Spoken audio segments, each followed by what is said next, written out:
We're all a little nervous about Zoom. If you're a Zoom aficionado, you're still nervous something's going to screw up because it's out of your control. For those of us who are a little older, I've done a crash course in the last 3 months on Zoom. I've done hearings, I've done depositions, webinars, and it all adds up to about 32 hours of work now on Zoom, from 5-minute segments to 3-hour segments. Not saying I understand all of it, not saying I can do it all. What I'm saying is that we have figured out some things that will work better on cross-examination, some things that won't work very well on cross-examination. We have to adapt. And that's the key word, I think, is we have to adapt. Now let's put this in context. I was practicing law about 2 years when I was in a small rural county in Florida, the Big Bend area of Florida. It's mostly swamp, not a lot of people. Walked in to try a case. I had a cork board, just a little chart to help the judge and jury. The opponent started objecting in voir dire, and it was sustained. He objected to my use in opening statement, sustained. And he started objecting in cross-examination when I was going to use it there. And finally, the judge turned to me and said, "Mr. Dodd, we've never used this fancy stuff, and I'm not sure it's admissible, but I'll let you use it in cross as long as you don't go too far." Now, that's a cork board, and obviously everybody uses all kinds of demonstratives now. My point is, it's always going to change. We're going to have to adapt with it. That's just the truth of it. Now, almost 20 years later, I'm in a rural county in middle Georgia, and my main witness has been shipped off to fight a war in Turkey, in the country of Turkey.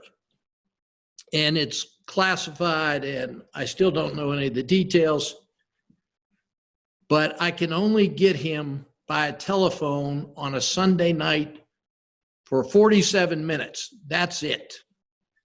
And I start complaining to the judge like crazy and say, I can't be competent. You're making me be unethical. You have to have some solution other than this. Older judge. And he said, you know what? We're going to see if you're going to be effective or not after you do it. You're not going to take any more of my time up on this. You're going to make the call this Sunday, and for 47 minutes, you're going to cross-examine him on the phone. And I pointed out I couldn't see him. I might not be able to hear him. There might be, bombs going off. And he said, and we'll deal with it after you do it. Did the cross-examination, turned out to be my best witness anyhow. Turned out to be a good cross. He didn't want to be my best witness, but he was, because he had the facts. And I got to cross-examine him. The tape comes in, or the audio tape comes in. Back then it was like a little cassette tape. The judge listens to it, listens to the objections, lets the lawyers argue. And then he said, okay, I'm going to take this under advisement. I would like to talk to Mr. Dodd alone.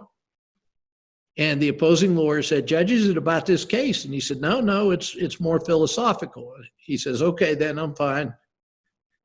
I'm sitting there in chambers with the judge by myself, and he says, don't you ever waste another judge's time complaining about something you don't know anything about until it happens. You adapted just fine. I don't think you were ineffective, do you? And I had to say no, and I was embarrassed. And he said, fine. Later on, he rules on the case, and I won't tell you which way he ruled, but it was fine. Every bar association meeting that I went to for years until he was ill, until he was ready to pass away, he would find a reason to talk to me in front of people and remind me of that conversation every damn time. What I'm going to remind you all is quit complaining. It's not the same as live. It's not as interpersonal. We don't get to read them by body language. We don't get to look at them. I get all that. And they don't get to look at us either, except on this little box. We adapt. We build our skills. We learn how to cross better than anybody else in the world on Zoom. And then we're still effective. This isn't going to be the end. This is not going to be the end. First of all, I've interviewed over a dozen judges, federal, state, some in the UK. They all tell me it's here to stay.